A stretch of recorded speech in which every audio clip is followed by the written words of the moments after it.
right. We're live. SykesPups every Thursday night, 8 o'clock, same time, same channel.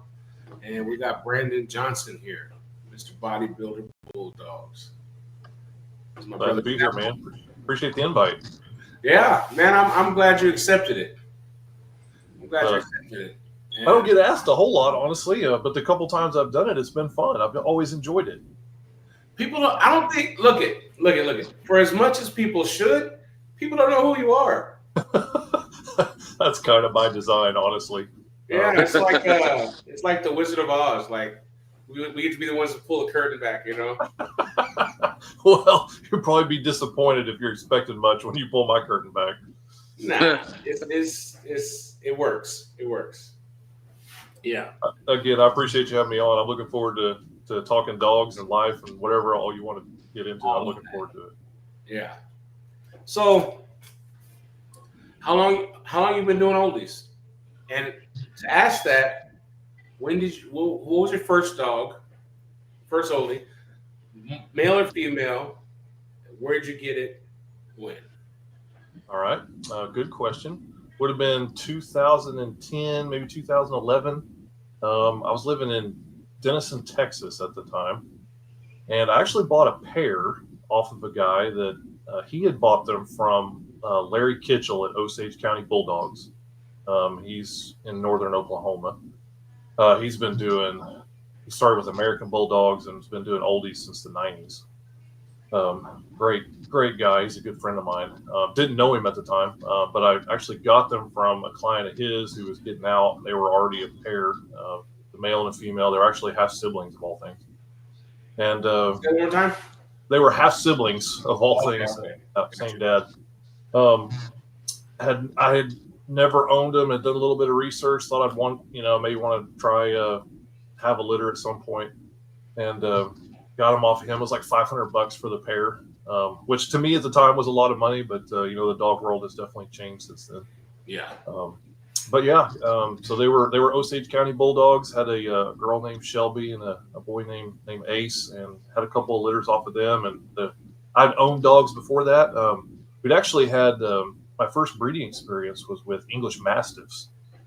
We'd had a pair of them. They eat a lot, I can tell you that much.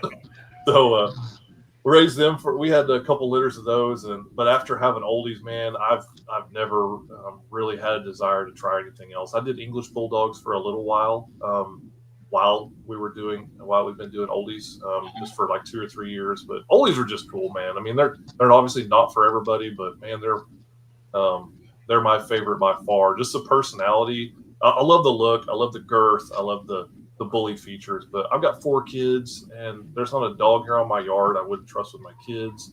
And it's just like it's a daily occurrence. I hear from somebody who's got a puppy from me. They just talk about how much their family loves the thing. And I like to take credit and be like, well, yeah, you're only going to get a puppy like that from Bodybuilder Bulldogs. But in reality, it's part of just the oldie breed. They're just really cool dogs. They are. So you kind of took the reverse or the other tack that I took. We started off with dachshunds. Ah, you started little and went big. I started little and went a little bigger, yeah. Yeah. So, and that was just because I figured, well, for one, we lived in an apartment, couldn't have a big old dog, and out of the little dogs, that's my favorite to this day, Right. And I just figured start small. You know what I mean? I hear you. Yeah, no doubt. Yeah, and Osage County Bulldogs. Is that where you had made a post with a boy that looked like Creed? I guess it's Creed's son. That's correct. I said that quickly, and then I read, oh yeah, that's his son. Duh. That was the whole point. Right. That's where you got him. That's where he came back from, right? Or came Yes, from? sir. Yeah, Larry and I have done work together for going back 10 years or longer, and he had a female named Shoshone that we bred to Creed 2 different times, I think, and both times made just absolutely amazing puppies. It was just a really good combination, and Charlie was the product of that second breeding. So yeah, I've done work with him. When I first got into it, he was the guy who was doing it big time, and now he's a full-time minister now. Doesn't have a lot of time to to do much breeding anymore. So I'm doing it a lot bigger than he is, but we've worked together for years and years. Just a super guy. Has made some really cool dogs along the way. He was kind of one of the guys back in the day that was mixing in a little bit more of the American Bulldog stuff. He had some really cool stuff that he made over the years, and still has a couple of really nice dogs. Obviously, Charlie, he resides with me, but Larry's still an owner, so definitely all credit to him on producing Charlie. I'd love to say that Creed does that every time, but it definitely has to be the right combination, and he had the right mix to make Charlie. Right. Yeah. Like I said, Creed's a nice dog, and that's like, there's a couple dogs you have that I remember. You know what I mean? Right. Yeah. That's one. That's definitely one. So you said that he does more. He was mixing more American in there, huh? He was back in the day, not as much now, but he had a dog named Geronimo for years that was a 50-50 cross, if I remember correctly. It was a really cool dog. Bigger, obviously, had some of the American traits. He made one several years ago. It was after Geronimo. That was like 110, 120 pound, this absolutely massive oldie that was a cross with American. He just looked like a big, bulky American bulldog, but he was really cool. His name was Cowboy. I don't think he was ever bred, but he was a really neat dog. Another one of those. Geronimo, Cowboy. There's a theme. Yeah. You can pick up on the theme there for sure. Yeah. Wild West, huh? Yes, sir. Yeah, I like it. So, wait, golly, I don't know what kind of bug that was. He didn't squish easy though. What defines, what sets apart, what makes a bodybuilder bulldog? Like, what is it? Good question. At the end of the day, if you really want to make it simple, I make dogs that I like. And I have learned over the years that there's a lot of other folks that like a style that I like. And one of the greatest compliments I can ever get as a breeder, you gave me the other day when you said you can tell a bodybuilder bulldog when you see one. And so, that feels like a major accomplishment for me. So I feel like our look, kind of stands out on its own, something that we've worked really hard for. That particular style of dog. And we stand behind being ethical. There's a lot of good ethical breeders out there. There's a lot that aren't. But it's been a pleasure to get to know some other ones that are. So I'd say first and foremost, our dogs stand for themselves. People say, hey, I recognize that as a bodybuilder bulldog. I consider that a win. I've done the right. I've succeeded, at least to some degree, in the bulldog world. So yeah, I mean, honestly, I know a lot of people have really deep philosophies in their breeding program. At the end of the day, I make dogs that I like, and thankfully, a lot of other people do too. I think it's ironic how sometimes people make it out to be it is a science. Don't get me wrong, I love the science side of it, but at the end of the day, I like a big, thick, bully bulldog, and so that's what I breed for. Yeah, and what is it, like about 15, 16 inches tall? Yeah, 17 maybe. We get up to 17 sometimes. I've got a couple of taller dogs, but yeah, that 15 to 17 inch range. My dogs aren't the biggest. I think the biggest dog I own here at the house is about 80 pounds. Arctic and Major kind of top out right at 80. But most of my stuff, boys are going to be in that 60 to 75 pound range. Girls are going to be 50 to 65. So I do tell people, I'm like, hey, if you want a big dog, don't come to Bodybuilder Bulldogs. We don't raise the 100-pounders. Not that I'm opposed to them at all. I like a big dog as much as most people. It's just in our creating our line, that's kind of where we found our sweet spot to be. And frankly, 95% of my dogs go to indoor pet homes. Yeah.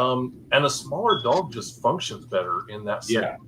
I get the impressiveness of a 95, 100, 105 pound, really bulked up oldie walking in the show ring. There's probably nothing more impressive than that in the dog world. Yeah. I loved it too. But at the end of the day, my dogs are family pets, and most of those function better in a 50 to 80 pound package than a 110 pound package. Right. Yeah, most definitely. Yeah, I always say Rosalind is a pocket. Yeah. Let's see. So I'm probably the newest one into the oldies, right? My first oldie was my first dog, I would say. I didn't have another breed first. Oldie was my first one. They're amazing dogs. I heard one of your podcasts yesterday. It was about the different oldie types. There was like American, English. I think was Mastiff one of them. I want to say. Yep. You were breaking them down, and one of the things you said that really like caught my attention, which I was like, you know what, that makes a lot of sense, was that you want your dogs to look like a bulldog when you see it, not have to play the guessing game. What is that? So like you kind of like break down like I'm curious. I want to know like structure versus like type. You know what I mean? Versus type. You know what I mean? Yep, absolutely. I think that's really one of the biggest debates in the oldie world, and I don't want to inflame any situation or debate there, but at the same time, I definitely side on the type category. I think structure is important. Anybody who is a responsible breeder should think that structure is important. But at the same time, we were talking before we started here about the show ring a little bit, and I have never personally done much in the show ring. I've produced plenty of dogs that have done well in the show ring, but my little bit of experience into that was that the people in the show ring, or the judges at that time, were more concerned about structure than they were about type. And the dogs that were winning the shows, at least when I was going, were dogs that had impeccable structure, but nobody had a clue what breed they were when you stepped outside the ring, because they lacked type. They didn't look like a bulldog. Yeah. And when I got in it, I noticed that, and obviously I breed bulldogs because I love the look, I love the traits, I love the big giant melon, I love the little bit of wrinkle, I love the heavy bone and the girth. I don't like a snipey long muzzle. I want that really flat, square, bulky muzzle. And so that's kind of the direction I've gone in breeding. And there's a balance that you have to carry there. That's probably the trickiest part about breeding oldies, is that you can go way too far down the trail of chasing girth and mass and head type and all those things, and you completely forget structure. But personally, I think when a bulldog ceases to look like a bulldog, it's no longer a bulldog. Right. It's become something else. And that's a balance that we have to walk as oldie breeders, because we are trying to breed a dog that's healthier, that's more athletic, that has reduced health issues. But at the same time, the only way to eliminate those issues is to eliminate it as a bulldog. It becomes something else. Yeah. And so personally, I've come to live with the fact that there are some inherent issues with bulldog traits. We minimize those. We minimize those as we go along, as best we can. But yeah, to your question, man, to me, type should be the first thing when you're breeding. Obviously, you want to be healthy, so I always try to be careful when I say that. But as far as a breeder goes, if you're going to balance structure and type, I'm going to give a little bit more on structure to achieve the type that I want. For instance, a dog's probably not going to win in the show ring if it has weak pasterns. My experience has been dogs with weak pasterns function just fine. And a dog that has slightly weak pasterns but has a giant, enormous bulldog head is going to get my vote every time over a dog that has really clean structure but doesn't look like a bulldog. Yeah, a lot of time those features, they got to give a little bit just to hold it up. Absolutely. Yeah. Let's see. So, what is? I screenshotted a question somebody asked on Facebook. Okay. And I was like, I'm going to shoot that one at Brandon. Well, it's worth what you're going to pay for it. My answer is. Well, now the question is worded as scattered as I think the understanding is for a lot of people. So, it says, question is for my Old English Bulldog people, or I guess anybody who actually knows the answer. How does this whole Old English Bulldog thing work? Does your dog have to get a certain percentage of Bulldog to be considered an oldie? And how does the whole mixing thing work? Can you only mix American Bulldog for it to be considered an Old English Bulldog? Question. Valid question. Wish there was a really simple answer. Honestly, the simplest answer I can come up with is that's really determined by the registry, what the registry allows, whether that's IOEBA or ABKC or BBCR, whichever one you're using. I know IOEBA has cut down over the years on what they'll let you do as far as a foundational breeding is concerned. And so it's kind of subjective. I mean, it's really hard to answer that in a black and white way. You know, I remember when I first got into it, it was a big deal about, hey, is this a generational dog? Meaning that if you went back 4 generations, you're not going to find anything but an oldie. Right. You're not going to find an American or a Pit or something like that.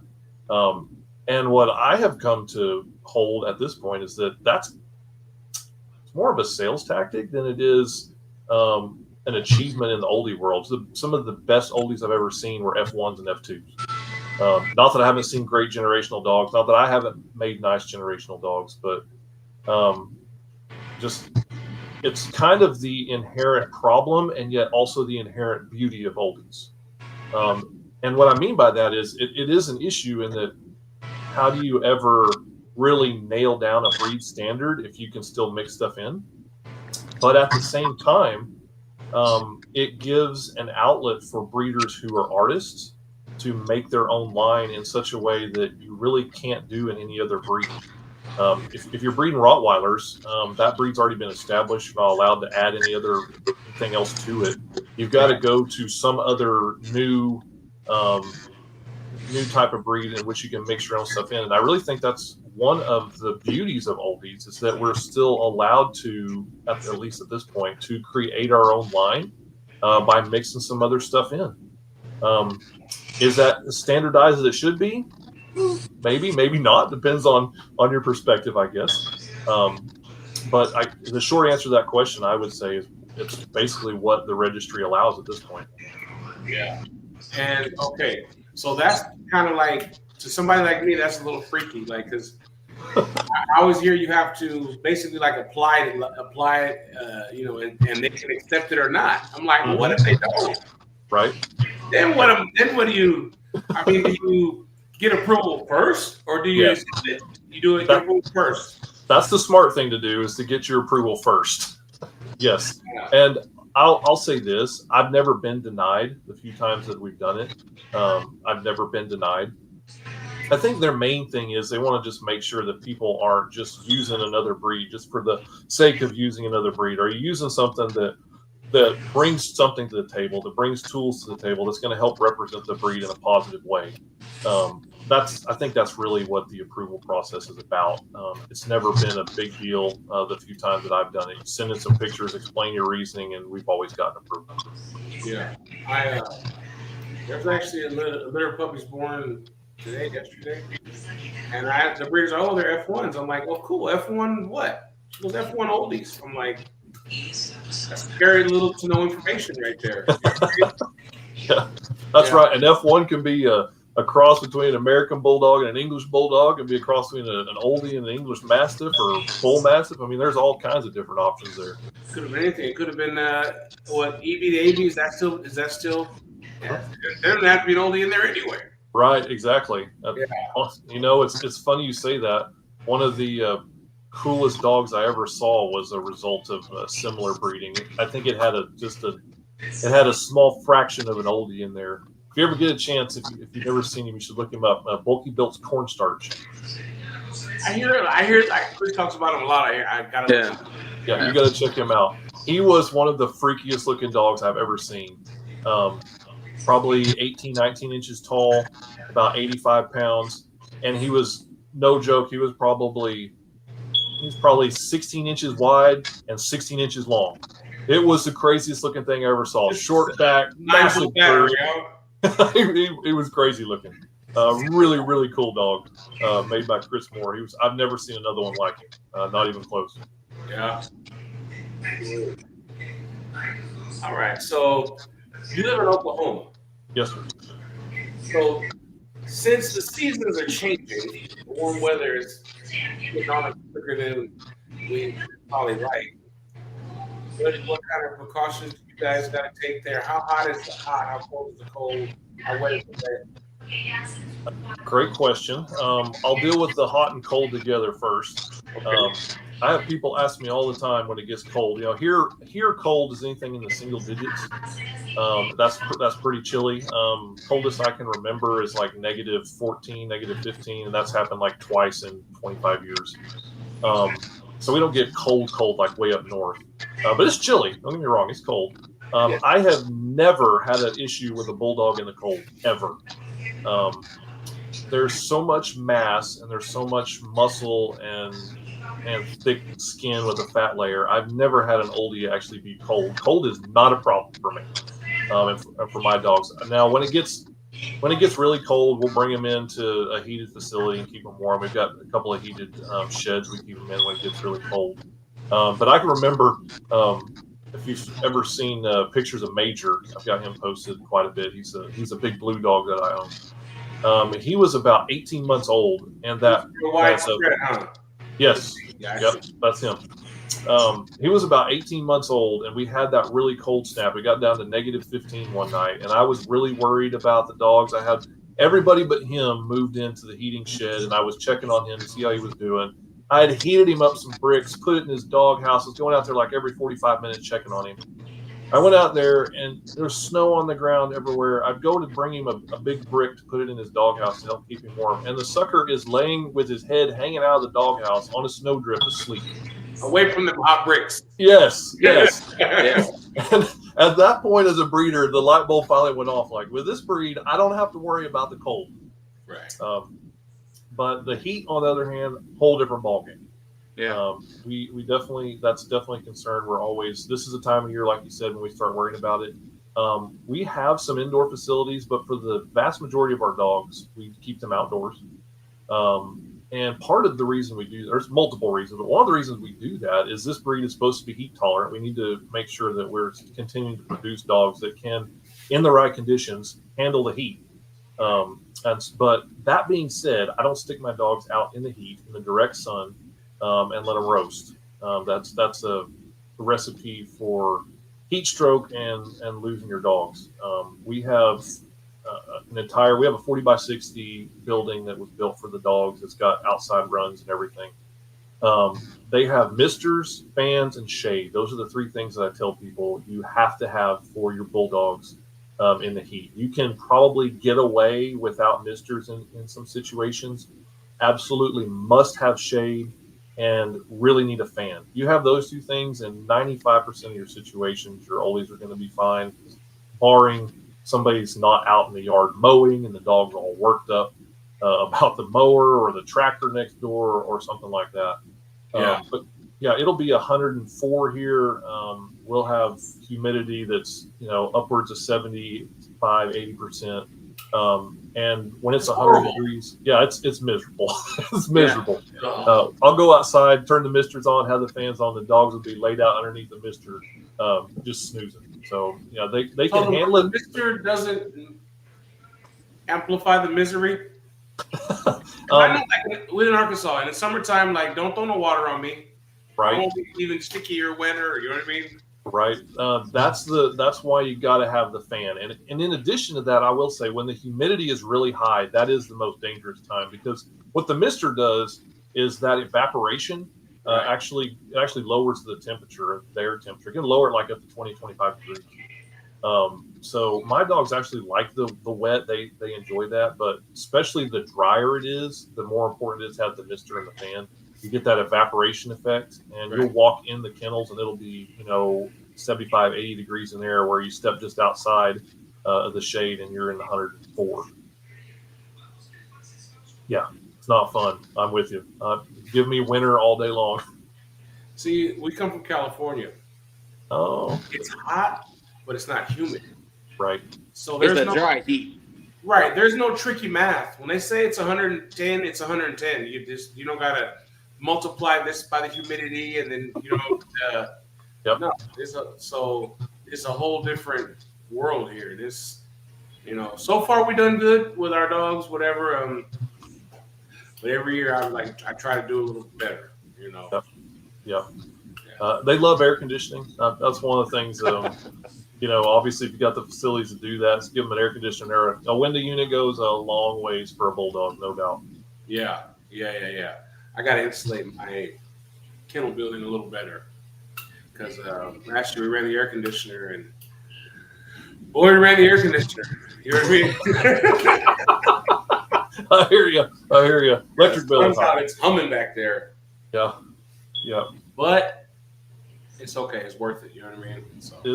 It's important. You know, that's one thing a lot of people don't realize about this breed. And we've all made mistakes. I've lost dogs to the heat, so I'm not standing judgment of anybody. But we need to learn as we go and make sure we're educating people, whether they get one of our dogs or get one from somewhere else. That hey, that is a heat sensitive dog. They're less heat sensitive than English Bulldogs, but they're still heat sensitive. People ask me all the time about that, and I'm like, just you think about a little skinny kid running around outside when it's 100 degrees and they're fine.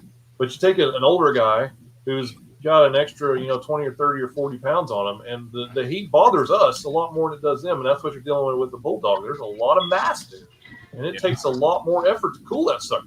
Yeah, I just think about anything I ain't trying to be in, they ain't trying to be in. There you go. Yeah. So you said the word allergies. I didn't catch the context, but you said allergies. What's your experience been with that? And yeah, what's your experience been with that? Because that is a bulldog thing, and it exists. It happens. I don't want to say that it's blown out of proportion. I don't think that's the right way to put it, but I do think it gets talked about more than it's actually an issue, if that makes sense. I've seen it. I've dealt with it. I've produced dogs that have had allergy issues. So, I mean, I think every breeder should be honest about the stuff that they deal with. I mean, if you raise bulldogs long enough, that's what I tell people. If you raise bulldogs long enough, you're going to deal with health issues. Any breeder who tells you I've never had a health issue is either not bred long enough or they're lying to you. Yeah. I mean, it's inherent in dealing with it. But allergies is such a vast issue. It can range anywhere from environmental stuff all the way down the spectrum to foods and food allergies. It's almost like a whole education in itself, and I'm certainly not an expert on that. But I had somebody email me just the other day. Have never bought a puppy from me, never heard from this person before, but they were having allergy issues with their bulldog, and said, "What food should I feed my bulldog because it has allergies?" I understand the question, but there's not near enough information given for me to answer that in an educated way. Right. I mean, I don't know what your dog's allergic to, so I can't tell you what to feed them. I've seen dogs that are allergic to beef, dogs that were allergic to chicken, dogs that were allergic to grains, but that's typically a lot more overblown than it actually is, in my experience. Yeah. Honestly, the majority of the allergy issues that I personally have seen amongst my own stuff has been more environmental related. So I may have a dog here that's completely fine, never has any issues, and I sell it and it goes to a whole nother part of the country and all of a sudden start having allergy issues because there's something in the environment there that they're allergic to. And those are things that, like, as a breeder, it's good to know, but there's not a whole lot I could do about that. And so, I don't want to say that it's not important, but I do think it's one of those things that's kind of overblown, and people act like it's a massive problem. And it's like, a lot of times all you need to do is find out what your dog is allergic to. It may be allergic to one thing, it might be allergic to 100 things. And if we're producing puppies, they're all allergic to 100 different things. We might need to rethink what we're doing. Right. But if we've got dogs that are allergic to one random thing over here, if we start checking people, we're going to find out that we're all allergic to something. It's just part of being a living being. It's part of biology. I never had allergies until I got here. This pollen is crazy. Yes, sir. Yep. I've got 2 kids that are that way, man. I don't have allergies, but the poor boys, they suffer something fierce. Well, okay, like I said, we're from California, Southern California, palm trees, whatever. And, they say the pollen count on the news, whatever. I never saw the yellow film on stuff until, or it rains and you see this yellow stuff washing through. What is that? Yeah. That's pollen. I said, no, really? Yeah.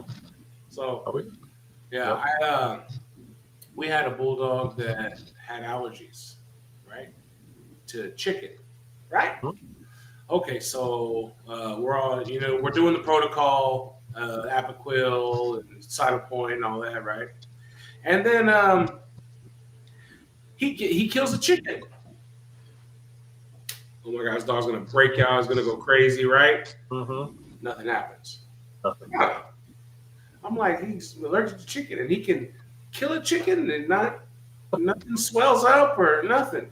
Yeah. So we started weaning him off the stuff, Mm-hmm. I'm not saying that's going to work for everybody every time, but he doesn't get anything anymore. And last I heard, he's still kicking. You know what I mean? Yep. Who you talking about? Play. Okay. Yeah, he's not getting any of that stuff no more, and he's fine. Maybe something in the kibble, of course, right? Well, okay, look. That was the whole. I'm like, okay, he was on Cytopoint and Apoquil. I'm like, well, we're not doing the Cytopoint because there's supposed to be long-term side effects from that. So we got the Apoquil. So many pills a day, whatever, and then that stuff got expensive. Like I said, he killed the chicken and didn't die. So I'm like, let's start walking this stuff down. We start walking it down. And then they say, oh, well, you can get Science Diet allergy food. Yeah, $100 a bag for like a 15-pound bag. I'm like, we're not gonna do this. Wrong answer. With a 90-pound dog, that's not feasible. That's crazy, So then I'm the nerd I am. I start looking up. It's hydrolyzed protein is what makes that bag special. So I find another bag with hydrolyzed protein, whatever. We do that for a while, and it all works. But the whole time, I'm just walking it back, to the point where, that dog don't get nothing anymore, So right. I'm not saying it ain't real. I'm saying, like you said, it's not as real as, because we had Nellie, one of our girls now. We got her, and I gave her the flea and tick thing. What's it called? Like NexGard or something? NexGard, yeah, HeartGard, NexGard. I had an extra one, so I gave it to her, and she was like 9 weeks old. She broke out, right? And my wife's like, let's take her to the vet. I'm like, no, we're not going to do that because they're going to see this lilac-colored dog with hives on her, and they're going to try to get us on Apoquil and Cytopoint. That's just the protocol, Yep. And we didn't, and she got it. So, you got to kind of have a stomach for it to see it kind of play out and what it really is, but they'll get you on that stuff quick. So, yeah, it's really important, man, to get with a vet that isn't just out to get in your pocketbook. And there's a lot of them that aren't that way, but my stars, some of the things I hear that some vets get some of my pets. My stars? Yeah, my stars, yeah. That's my kid's line and it's thrown on me. So, yeah, I'm using the PG language here. So, Phil Rivers said, "Dadgummit." Yeah, there you go. Yeah, but it shocks me sometimes what some people's vet gets them into. And I didn't go to vet school, so I am always very hesitant to second guess a veterinarian. They went to school for a long time. They spent a lot of money. They're a lot smarter than me in a lot of areas. But I have done enough dogs to know that, how to treat certain things, and some of the stuff and money that people are told they need to pour into a dog for a certain issue just makes me wonder sometimes. You can get the allergen test to see what exactly they're allergic to for like $1,100. Right. You can just give them these pills every see you next Friday. Yeah, exactly.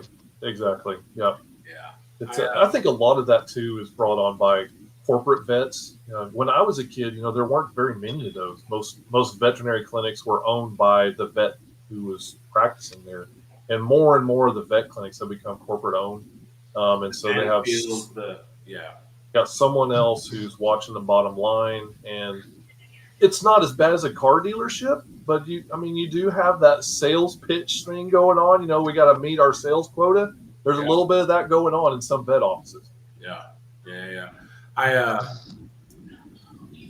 The vet thing for me is a trip because, like, we're in a battle for the same dollar. Mm-hmm. And at this point, it's still my dollar. You know what I mean? Right. Yeah. The more stuff I can learn how to do and figure out, the longer it stays my dollar. Yes, sir. My son can get it. You know what I mean? Right. I hear you. Like I said, I have dachshunds. We still do. And there's one of the dachshund pages on Facebook come out with an approved breeder list. They put us on there. Oh, cool. And the girl that runs it is like a friend of mine. She says, and we've done a little bit of business, whatever. She said that an ethical breeder takes their puppies to the vet for their shots.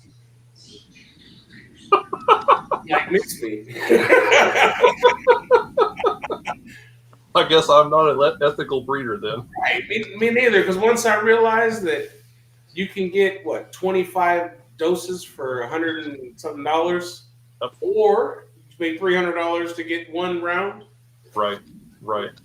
Well, it's funny you say that because I just went on a camping trip. We go every year with during spring break with my kids and like 4 of my buddies and their kids. They've all grown up together.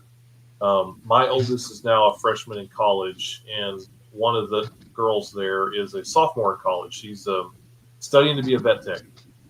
And so she works at a veterinary clinic, but she's not a certified vet tech yet. She's a 20-year-old girl.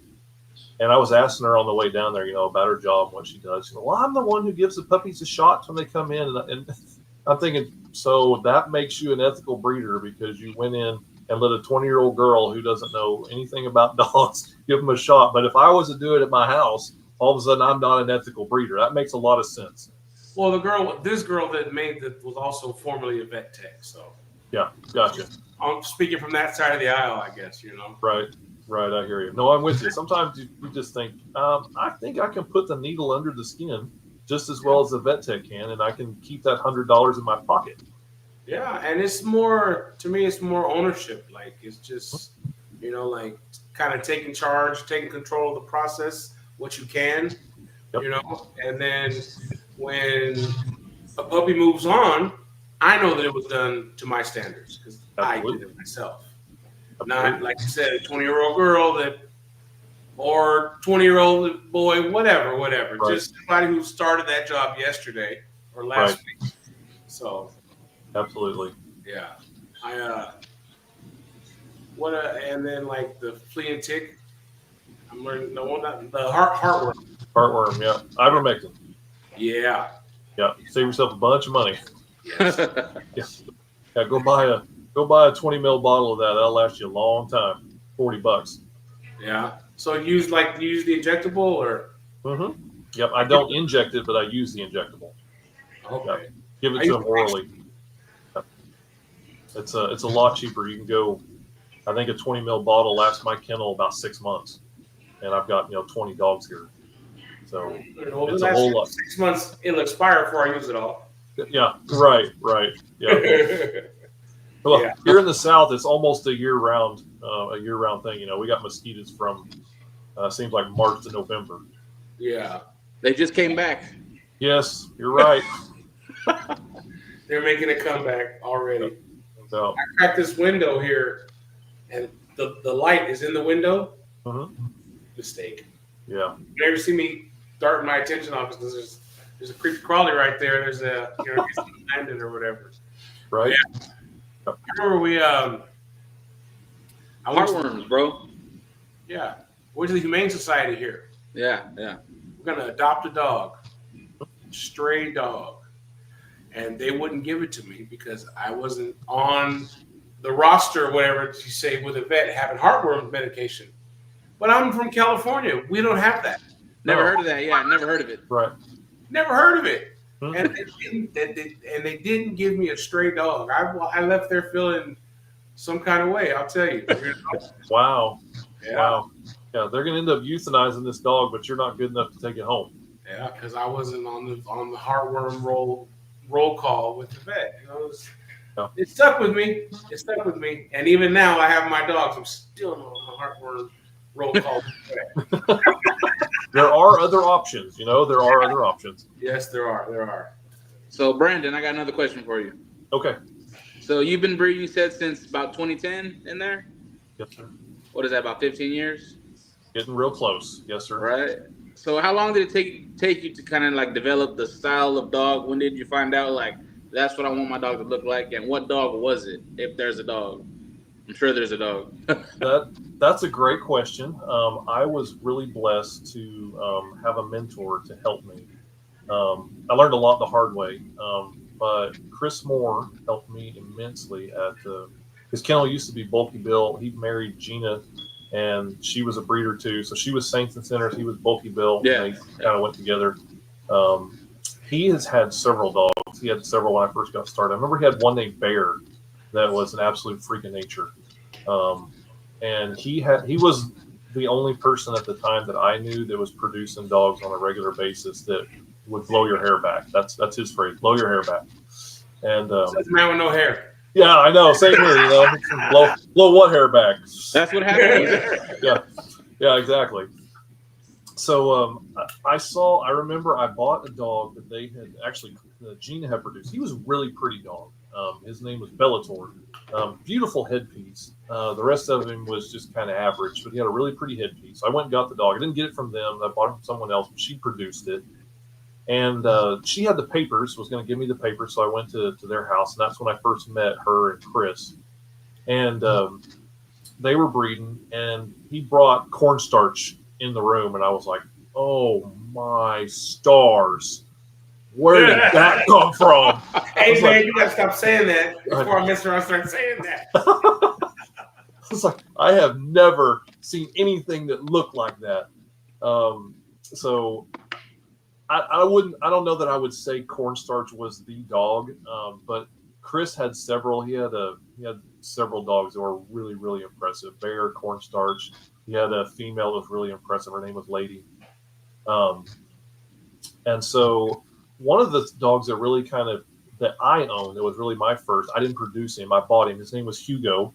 He came out of Maryland from a kennel named Full of Bull Oldies. They're from way back in the day. They don't produce anymore. Willie was the guy who owned it and ran it. And he was really kind of my first, like, wow, that's close to my ideal dog. Hugo was.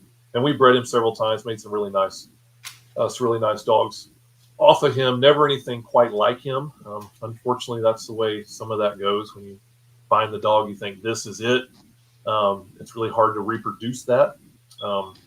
But between Chris's dogs and Hugo, I'd say those were probably the ones for me that really kind of inspired me, that gave me a little bit more of a vision of, rather than just I want to produce oldies, like I want to produce oldies that look like that. So I would say, Chris's dogs, and then Hugo, he was my first like real expensive expenditure in the oldie world.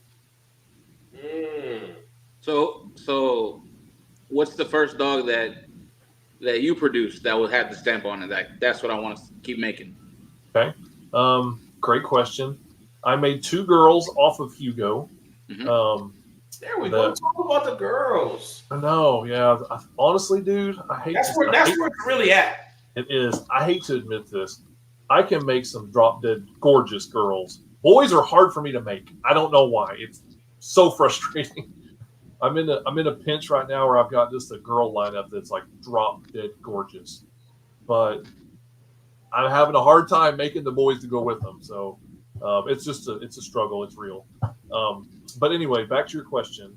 There was a girl named Piper and a girl named Hemi that I made off of Hugo. They were half sisters, and they were kind of the first 2 of my productions that kind of, I'm not going to say they made me famous, but they made people recognize Bodybuilder Bulldogs as somebody in the old world. Like before then, nobody knew who I was. Nobody cared.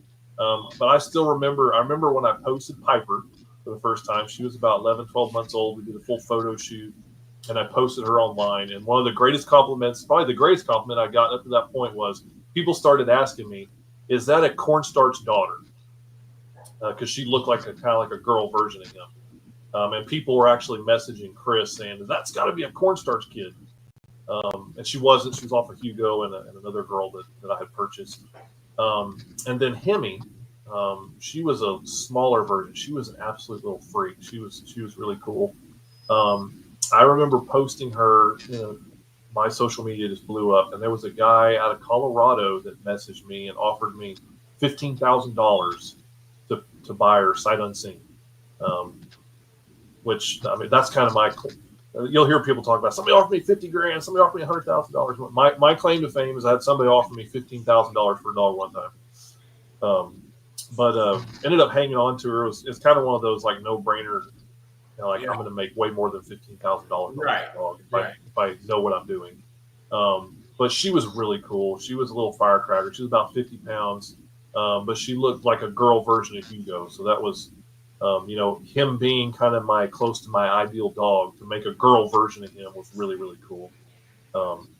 And I feel like those are the two girls that kind of originally put me on the map. We obviously made Creed. That was a co-production with Chris. I co-owned his mom with Chris Moore. And we did a breeding was a F1 breeding of all things with an English Bulldog and made Creed. And he was fairly popular when we first, when he first kind of hit social media. But he really became popular as he started producing and people started seeing what he could make. And his production started hitting that 12, 18 months, 24-month age. That's when people really started taking notice of him. So I would say those were kind of the three. I've made some really cool dogs since then, probably even more impressive ones. Arctic's a really cool dog in person. He's an absolute freak. That's There are these dogs with the kind of ghost spots, isn't it? Wow. Yep. Boss, pull one of these dogs. Pull Creed. Pull a dog up. Boss, come on, man. It's slacking. Now you're testing my technological skills here. No, I'm gonna put them up. I got you. Yeah. They're some of them will be on the website. I know they'll be on our social media, but you have to scroll through there a bunch. There's been some. That's the blessing of being an oldie breeder at the scale at which we do it, is that you just get to make so many. Yeah. That you get to make some really cool stuff. Just even if you don't know what you're doing, sometimes just by pure luck you make something and you're like, wow, that was really cool. That's honestly one of the tricks to breeding, is when you do something right, is figure out what you did to come out on the right side of it. You got to study your mistakes and study your successes. I think a lot of breeders make the mistake of they just breed pedigrees. And you should really do pedigree research when you make something cool, and then be like, all right, what were the ingredients that made that work? I think that's where a lot of people go wrong. You see these people a lot of breeders, I did this too, so I'm not pointing fingers, but we get so caught up in, it's going to be great. Yeah, there's a Creed kid. Actually, that was a cool thing about Creed. He made better versions of himself. Yeah, that's a Creed doppelganger right there. There you go. Yeah, there's Charlie's full brother was Grand Slam. I don't know if you guys ever saw him. He was a really cool lilac tri dog, taller, but one of the prettiest headpieces I've ever seen on an oldie. So, Brandon, walk me through this dog. What do you like about this dog right here? The bone is really good. You look at those front legs, and you can tell they're not skinny. You got really good bone mass there. The girth is really nice through the chest. That's one of the things that really jumps out at you when you see Charlie in person. He's got a lot of mass between the shoulders, and he carries that mass all the way back. There's a lot of dogs that you'll only see like a photo front on and be really wide, and in reality they're just blown out. You see the back feet are in the back this close. Absolutely. And if you were to take a picture of that dog from over top, you would see, not in all cases, but a lot of cases, they have no rib cage.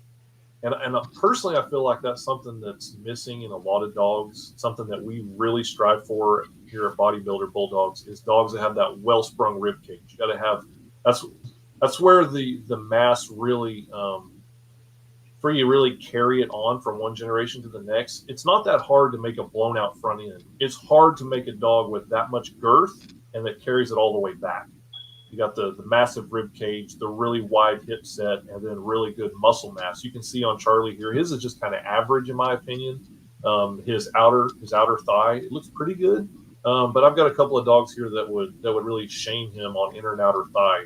You'll see some occasionally, they look like they have a little football stuffed inside the inner and outer thigh. That's really cool when you get that kind of extra muscle mass. I guess probably on Charlie's best attribute when you really see him. The first thing that jumps out to you, if it's not the girth, is that just really big, beautiful bulldog head. It's probably, there's a lot of different opinions. It's probably a little bit too far on the Englishy side of things. Really smashed muzzle, kind of a little bit excessive wrinkle, but it's a beautiful headpiece.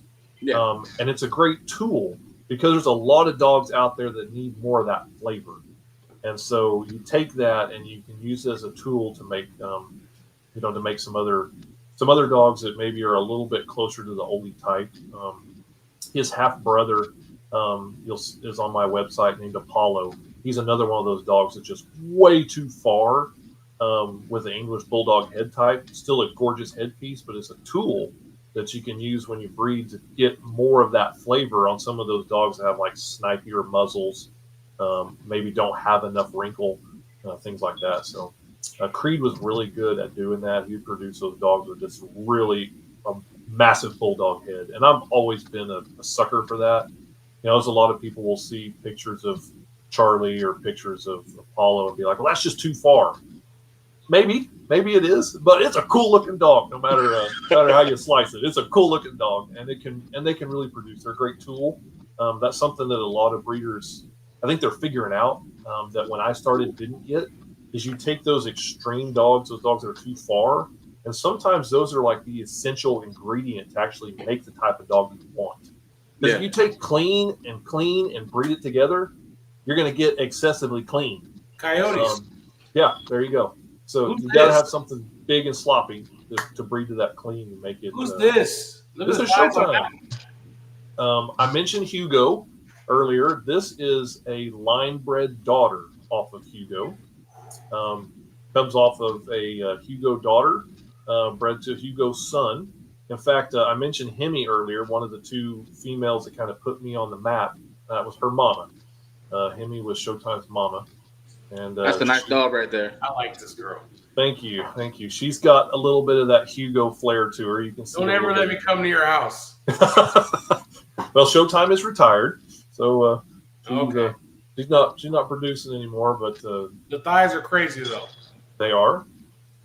She had a really nice rear end, and she's got that pretty little Hugo front end on her. So, yeah, she was one of my favorites. She and I spent a lot of time together. When you whelp a few litters of puppies, you get kind of attached to certain girls. Some girls you're kind of glad to see them go because they're a pain in the butt.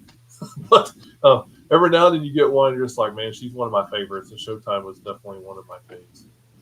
She's pretty. Let's see. Oh, there's Hugo right there. I think Hugo is in Rosalinda's pet.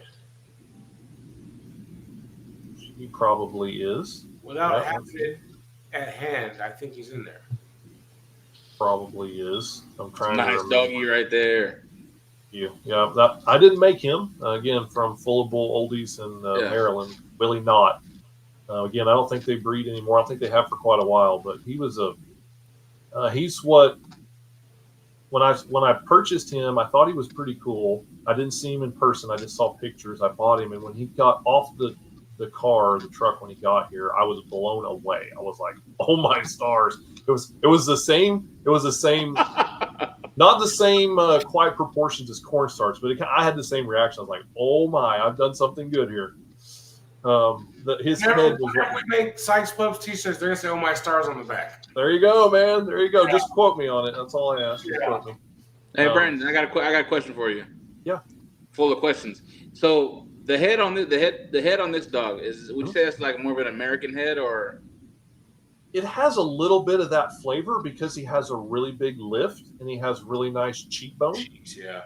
So that's where you probably get a little bit of that American flavor. If you look at his pedigree, there's not. If it is, it's way back in there. Yeah. But I would agree with you that it has that flavor, as you put it. That's a great way to describe it. And in person, he kind of had that. It looked like that in person. Really heavy cheek and a lot of lift.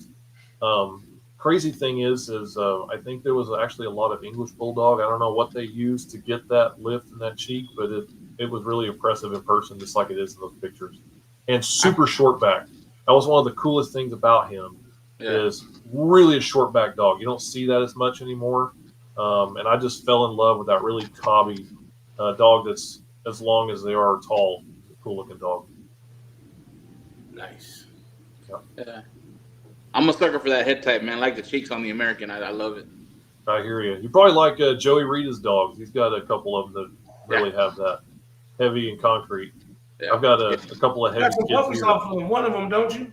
I do. Yeah, they're about. Well, I have the ones I have now are about 6 or 7 months old, so they're undercover right now. We'll reveal them maybe, depending on how they turn out. But I've always been the guy who's a little bit leery of breeding the heavy American Bulldog, and that's what concrete and heavy are. Gorgeous dogs. Not taking anything away from them, but I've seen people breed to Americans, and you lose mass 95% of the time. They go for that, and I get it. I know why people do it.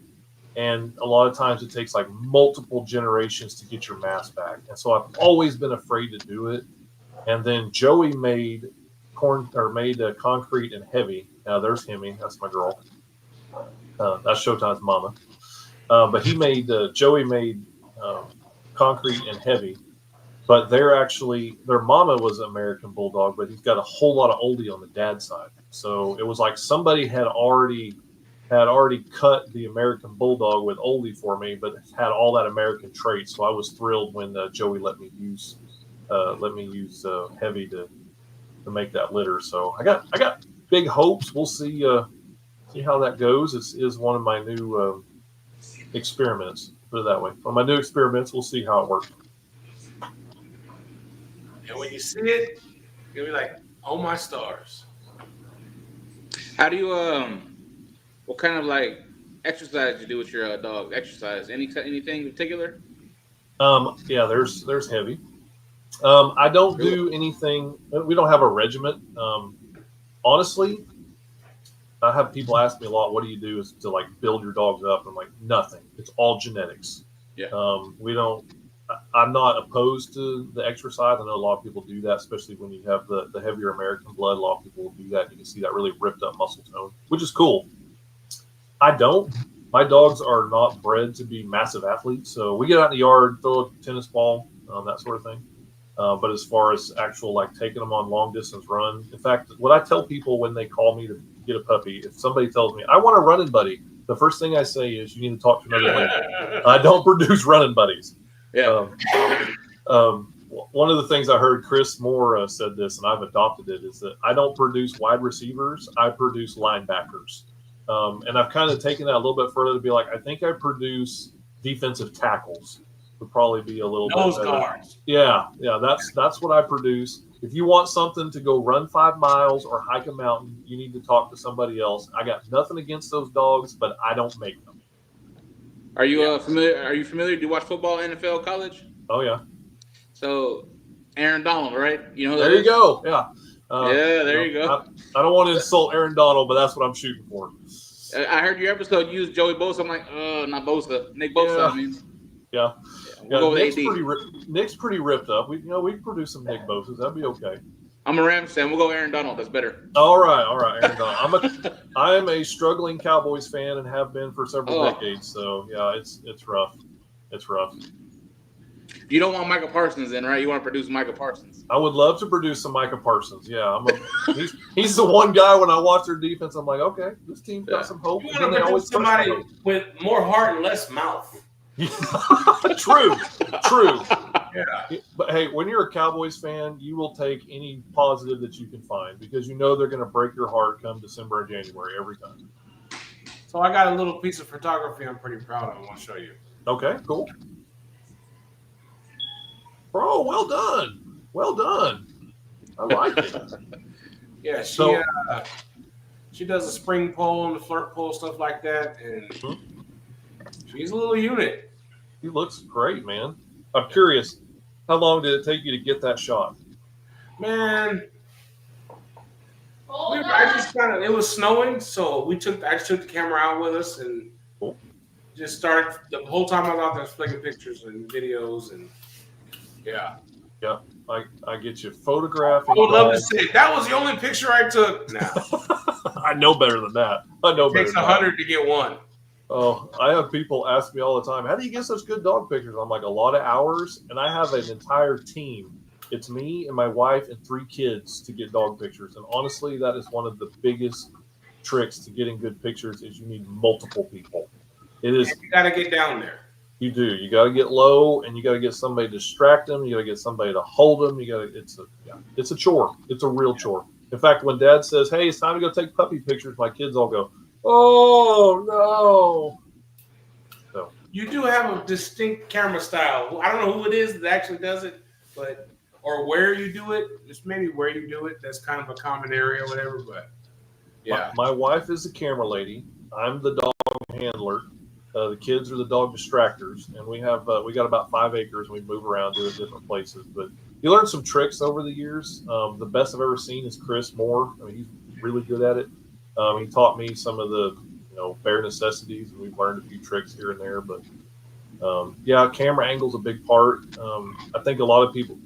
We used to get criticized a lot. Well, you just take fancy pictures. It's like, honestly, you can see a lot more about my dogs in fancy pictures than you can somebody just cell phone picture stand over top of the dog. In reality, you can tell more about your girl from that picture you took in the snow than you can her laying on a couch in your house, And that's not a cell phone picture. No, that's a good quality camera picture, I'm sure. Had to spend a little bit of money finally, but yes, sir. Yeah.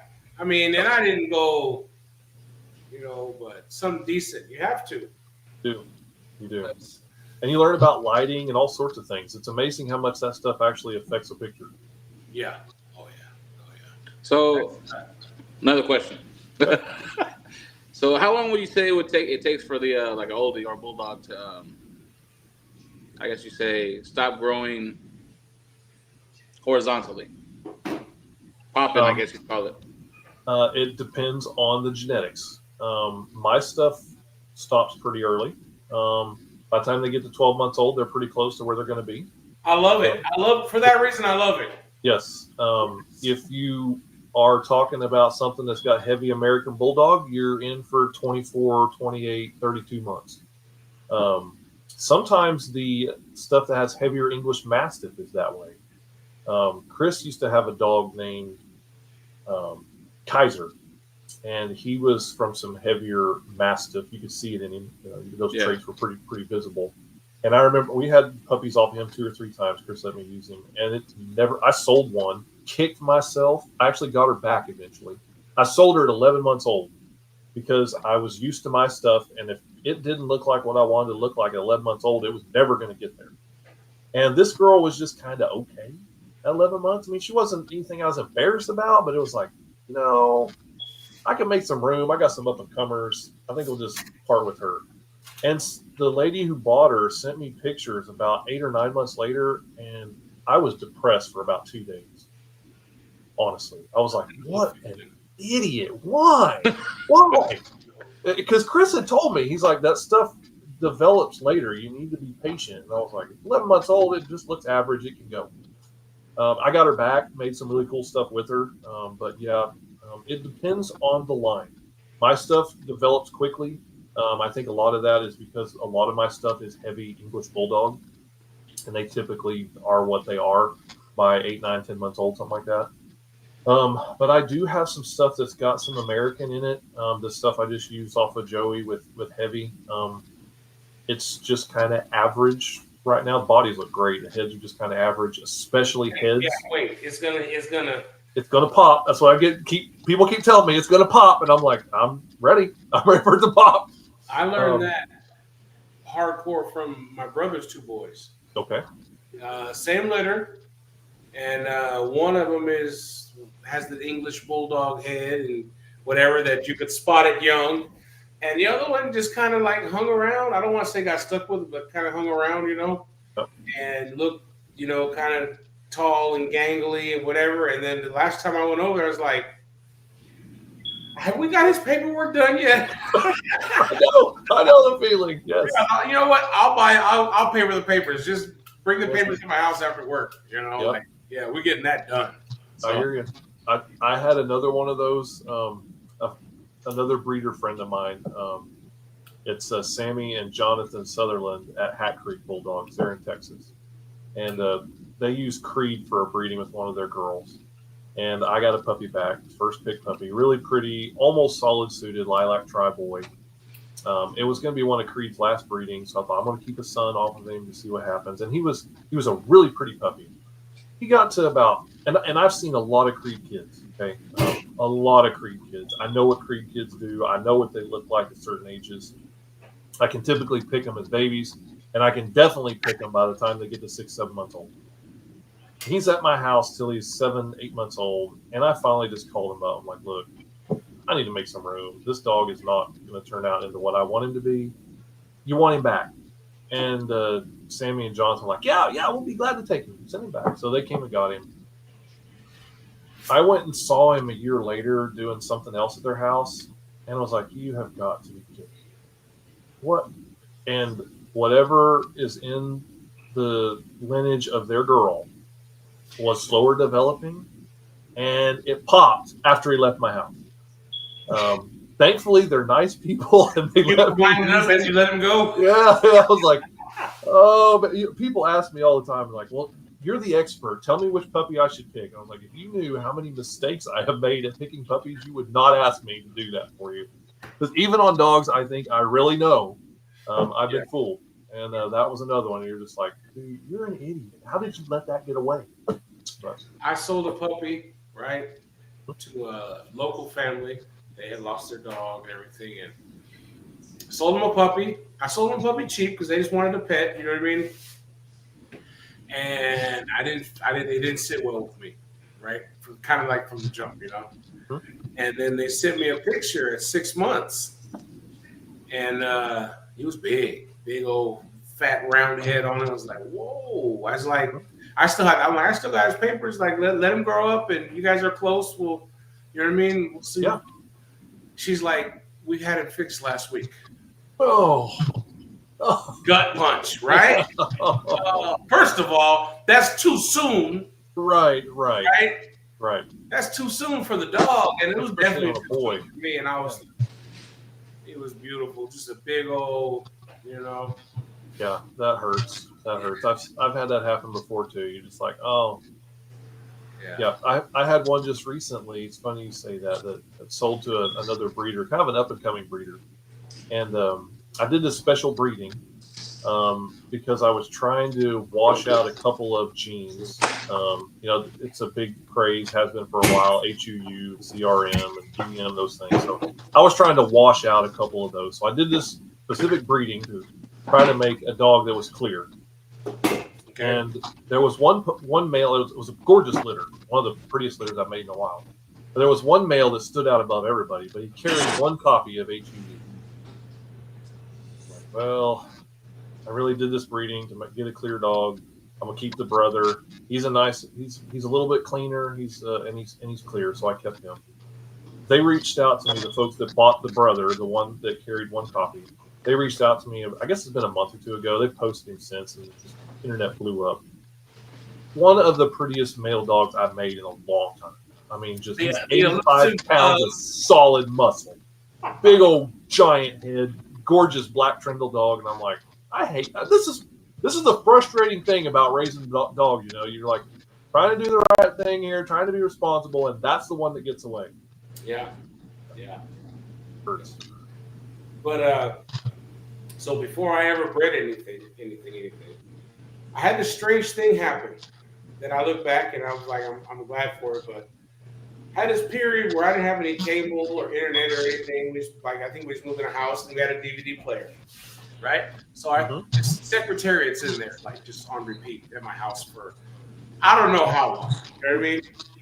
But like I said, I'm not breeding anything, but I see the scene where she's explaining that about her dad's strategy. She goes, everybody wants the stallions, but dad had mares, right? And he bred to the richest guy in the country, the horse, whatever. And that really, I didn't know the science behind it at that point, but I was like, that sounds pretty smart. And it always stuck with me. You know what I mean? It is. So even like to this day, like my brother has the males. I don't have any males on the property. You know, not yet. Not yet. We'll get there. You know. You're smart, man. I think people are catching on, but when I first started, it was all about the stud dogs, and you'd see people breeding every kind of female you could think of to this gorgeous stud dog, and everybody knows puppies are going to be great, and it was just, for lack of a better term, they were just making slightly better trash because there's only so much that a stud dog can do. Yeah.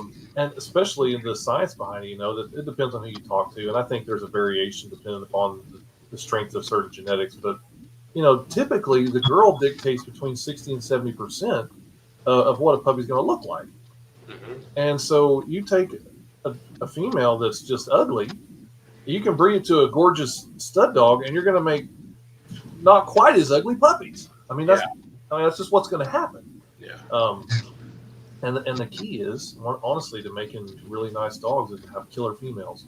When you look, but what I tell people, even whether they're going to buy from me or buy from somebody else, I don't care, is look at the girl lineup, and if you could confuse several of those girls for what other people have as male dogs, that's probably the guy you would want to think about getting a puppy from. Yeah. Because most likely, puppies are going to look like mom. Yeah. Now there are some exceptions. I've seen it and done it. I've got a girl here now that not something I would take to advertise my kennel. She's not hideous, but she's by no means the best girl in my house. Okay. But I do know from experience that her genetics mix well with certain things, and she will outproduce herself by far and away. So there are a few exceptions to that rule, but for the most part, you got a breeder that has drop dead gorgeous girls, you're probably going to get a really nice puppy, because that's typically what dominates the gene pool with mama. Yeah, and it's easier to find a stud dog Absolutely. than to have a stud dog. Absolutely. Yeah. You got lots of good breeders around the country who got some really nice stud dogs, and they'll be happy to sell you a stud fee usually. Yeah. Yeah. And if your girl's nice enough. Yep. Yeah. Yeah. How often have you had like litters that are all the same sex? More often than I would like, to be honest. I had 2 litters back to back. Not my last litter, but the 2 previous to that was a litter of 7 and a litter of 6. So out of the 13 puppies, there were 3 boys, 10 girls, 3 boys. One litter was 6 girls and 1 boy. I've had a couple others that were, 7 or 8 puppies, all girls. I think there's only been 3 litters that were all one gender, but I've had a lot of litters that would be, 70, 80% one gender. It's weird. Sometimes I think certain stud dogs have a tendency. There's absolutely no science that I know of to support that, but just from experience, I have seen certain stud dogs that just seem to produce more girls or produce more boys. And if that's not true, I know it's true that when you need a stud dog or you need a future girl, you're going to get all of the other sex. That's the way it works. Draft a quarterback before you need one? Yes. If you do a breeding saying, I've got to keep a girl out of this one, there's going to be all boys except for one girl, and she's going to be ugly. That's the way it works. So when you get a nice one, keep it. Yeah. Tell them. So what? Tell them. Tell them what? What'd you say? Tell them where the question came from. Oh, my girl Mo, she had 7 boys. I'm like, what the heck? I wanted a girl so bad from her. She gave me 7 boys. I hear you, man. It stinks, don't it? They were all good looking boys. I think she made some good dogs. She's a big old dog herself, man. And I just needed a girl. I know the feeling. It's so frustrating. Or when you want to, you think, I'm going to keep multiples out of this, and you get a single puppy. That one hurts. Yeah. In there. In fact, that one you asked me about, I think is the one you used to advertise. Dee Dee, she was a single. Only puppy in the litter. Which one? That one that you used to advertise this episode, Dee Dee, Daughter of Destiny. Oh, yeah. Yeah, she's a single with a single puppy. Oh. Yep. Love her. She's one of my next superstars, I think. That's one of them dogs. When you see it, you make a face. Like, She's one of those oh my stars dogs. yeah.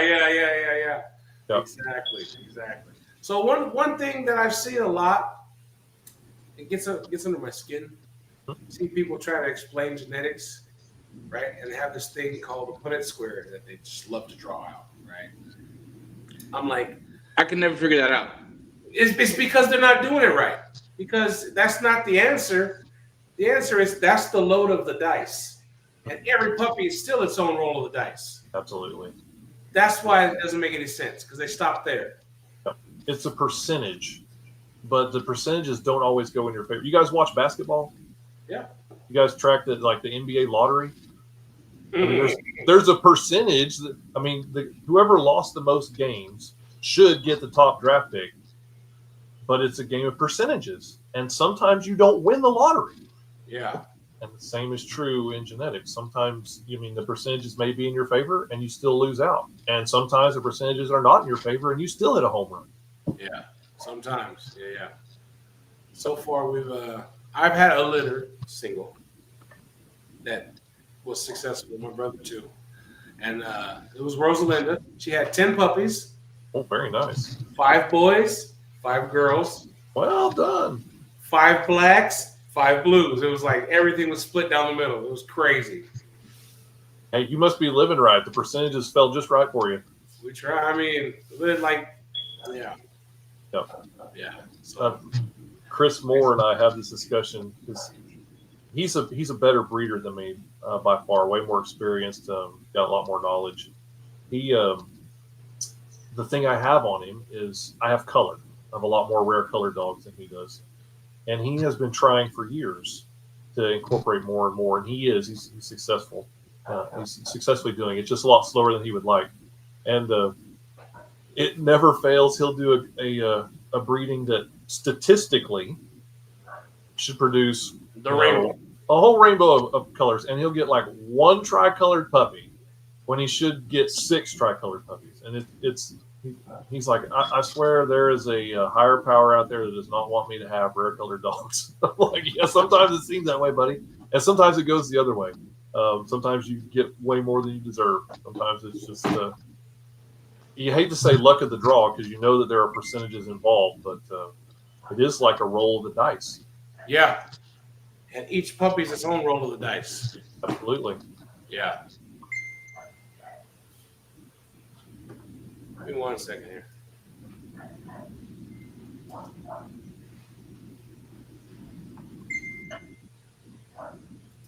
What's that noise, man? My phone's going crazy. Popular. Yeah. No, not at all. Not at all. My phone rings. Dogs are like, what's that? That noise? Who's at the door? Yeah. Let's see if we got anything else here. So, how important is consistency in your program? It's got to be near the top. Got to be near first place. There's a lot of things I'd like to say we're at first place, but I got to say consistency has to be one of the things as an oldie breeder that you strive for. Top 5 anyway. And the reason for that is because it's so hard to produce consistently in oldies. You throw 2 Rottweilers together, you're going to get Rottweiler puppies. You throw 2 Labradors together, you're going to get Labrador puppies. That has not always been that way in the oldie world, and I think it's getting better. But the genetic pool is so diverse that you get a lot of varied looks. And this is where, without getting too deep into genetics, this is where line breeding and things like that are important, especially in our breed, to create a consistent look. And that's I shouldn't give away my secrets, but that's why I have a consistent look, is because I line bred on 2 or 3 dogs and we consistently carry that forward and we strive to chase that same look. So yeah, consistency needs to be massively important. I remember when I first started, it's gotten a lot better. We still have a little bit of variation, but when I first started, you'd have a litter of puppies, and if they weren't all in the same whelping box together, you would swear that they all came. If you had a litter of 7, they came from 7 different litters. You had one that looked like a straight up English Bulldog, and another one looked like a straight up American Bulldog. You had a Pit Bull mixed in, a Mastiff cross, and then you had one that looked like it came from a Poodle. I mean, it's a nightmare when it came to like trying to produce something consistent. And that was not something that I was dealing with. Everybody's been dealing with it, but it's because that genetic pool is so diverse. In fact, new breeders, when they come into the game, I hear this. I try to teach people, but it's one of those things you have to be careful because you're fighting a lot of bias and you're fighting a lot of preconceived ideas, and sometimes you can't win those battles. Right. But when people say, "Well, I want to make sure that this dog isn't related to the dog that I have, so that I can breed them," I'm like, "Well, okay," but you do realize when you do that, you are playing into, you are carrying forward, you are continuing that lack of consistency. Doing yourself a disservice.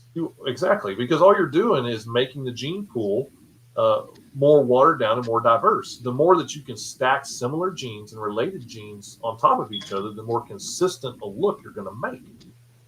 And I think a lot of new breeders don't realize that because we think, that breeding dogs is the same as with people, and that's not true. People who get it are people who are horse breeders and cattle breeders. I remember talking to an English Bulldog breeder friend of mine one time, and he also bred registered cattle. And he's like, "Yeah, we breed first cousins together, and we can do that 4 times in a row before we have to outcross." I was like, "Really? Did not know that." And I we talk more about it. And it's for the same reasons. There are certain traits and certain things you're trying to stack on top of each other to get that consistent look. So to answer your question without just rambling on forever, it's in the oldie world, I think it's massively important to be consistent. Again, that ties right back to what we talked about earlier when I said one of the biggest compliments you can pay to me as a breeder is say you can pick out one of my dogs just from a picture because they have a consistent look, consistent type. And so that's something that we've really striven hard for. And it's been a battle. It's not something that you achieve in one litter or in 1 year. And I'll say this too. I think it's something that we as breeders need to also look back to people of the previous generations who have helped get us to this point. That if they were producing a consistent dog and we were able to take that and continue to produce a more consistent look, we're standing on somebody else's shoulders. It's easy for me to stand here 10, 15 years in and be like, "Look what I have built." I bought dogs from other breeders. We stand on the shoulders of those that came before us. There you go. I was going to say that. Yep. It's so true. It's so true. I would like to think that I've made some improvements. I'd like to think that I've kind of put my own stamp on it, but I'd be remiss for not giving credit to where credit is due. Yeah. You do your homework. You don't got to start off at scratch. Right. Start off a little bit short of where they left off. You know what I mean? Absolutely. Absolutely. Yeah. So, but yeah, consistency is number one in my book. And then, so how do you get them a little bigger without going crazy bigger? That's my thing I need to figure out. It's tricky. Number one, mama typically dictates size. So you want to always go with a bigger girl if that's what you're striving for. Number two, don't line breed. Line breeding makes them get smaller. Again, that kind of is contrary to what I was just saying about consistency. Right. But that's one of the reasons my dogs are smaller than a lot of other people's, because we have line bred very consistently. But at some point, you breathe. Right, and that does bring the size down. There are also certain breeds you should probably stay away from adding to the gene pool if you don't want to go massive. If you don't want a really big dog, you need to watch out for like stuff that has bull mastiff, like heavy bull mastiff. A lot of the really big stuff, not all of it, but a lot of it has bull mastiff. American Bulldog actually doesn't scare me size wise like a lot of people feel like it does. Like I bred the Joey's dog to heavy, according to Joey's like 105, 110 pounds. I've got a 7-month-old boy and girl off of off of him, and they both He weigh said about 45. 19 inches, right? Yeah, 19 inches. That's not crazy tall. No. So American Bulldog doesn't scare me as far as like getting too big. So I think it's one of the things you can breed to. You just have to be careful because there's a lot of other traits that come with American Bulldog, and if those aren't the traits that you want, you may go backwards 3 steps to move forward 1 step in size. If that makes sense. So also the other thing is, I've learned this the hard way. I have a real tendency for when I pick my puppy to pick the bully puppy in the litter. 90% of the time, the bully puppy in the litter is going to be the smaller one. Turn out smaller. It's that more gangly one. It's the one that's a little bit taller. It's the one that's not quite as cute. That's typically the one that's going to turn out bigger. And that makes it hard because that's not the style of dog or puppy that I typically want. Now, a lot of times they turn out, but when you love bully dogs, and that's what I like, I'm going to end up picking puppies that typically turn out smaller. It's just the way that it goes. I remember as a great example of how that works, you put Hemi on the screen earlier. I kept I repeated that breeding. After I made her, we repeated that breeding. And I kept another girl. When I kept Hemi out of the first litter, the first time we did that breeding, there were 2 girls, and I really debated over which one to keep. And I ended up keeping the shorter, bullier puppy, which was Hemi. Turned out absolutely gorgeous. On the second litter, there was the same type of situation. There was a smaller, bullier puppy, not quite as pretty as Hemi was, and there was a taller, bigger puppy. And this time I kept a taller, bigger dog. When they were fully grown, they looked, I won't say they looked nothing alike, but one was 18 inches tall and 75 pounds. The other one was 15 and a half inches tall and 55 pounds, and they were full sisters. And so that and a lot of other things has taught me, a lot of other experiences with puppies has taught me, if you want a bigger dog, you oftentimes have to pick the one that's not as bully. Sometimes you got to pick the one that's a little leaner, a little less wrinkle, sometimes has a little bit longer muzzle. Yeah, there's my girl again. She was the short bully puppy, and her sister Tink, which I don't know if I've got her on social media anymore, but Tink was the younger sister. Let me see. Let me go back. Again, from the exact same breeding. Belly sister. Taller. There were actually 2 different litters, but same pairing. We did them about a year apart. It's so to answer your question about size, it goes back to not only what you breed for, but also what you pick. Sometimes you have to adjust the way you select puppies, and that is hard for guys like me who I like a style, and I want that style just slightly bigger. I don't want to have to pick a dog that's a different style to get that size. So right. Sometimes we do have to take 2 steps back to get the 1 step forward that we need, and then hopefully correct that moving forward as part of that breeding process. That sometimes is How tall was Bob yesterday when we measured him? How tall was Bob? Bob was 19 inches tall. 19 tall, 20 long, 24-inch head. I don't know how much he weighs, though. You got a picture of him? Yeah. I'm trying to find Tink. Yeah. They're going to be a year on April 5th. I think he's going to be a year old, so I'm excited. Yeah, very cool. 24-inch head's a nice size head, depending on how big the dog is overall. That's nothing to be ashamed of, that's for sure. Yeah. That's another thing, man, in the dog world. People start talking about measurements, especially head measurements. Yeah. My dog's got a 26-inch head. Sometimes those are completely fabricated. Yeah. But also, those numbers are subjective. And what I mean by that is it depends on the overall size of the dog. A 22-inch head on a 50-pound dog is impressive. A 22-inch head on a 100-pound dog is not impressive. And so a lot of people get caught up in my dog's got a 25-inch head. Well, how big is the dog overall? I mean, if we're talking about a 110-pound dog, okay, that's okay size head. If we're talking about a 75-pound dog, that's an impressive dog. Yeah. I think that's something a lot of people don't realize when it comes to measurements is a lot of that is subjective to the overall package. Yeah. I haven't weighed him. I think he's about 75, 80 pounds right now. That's a really nice head size for a dog that big. You might have a real tool there to work with. Oh yeah, pretty boy. Yeah. Yeah, y'all are starting with way better tools than I started with. Oh, that's let me see. Let me get this off here. That's his production. Well done. Yeah. And then I don't got badge on here though. But yeah, like he's got a lot of top skull. Mm-hmm.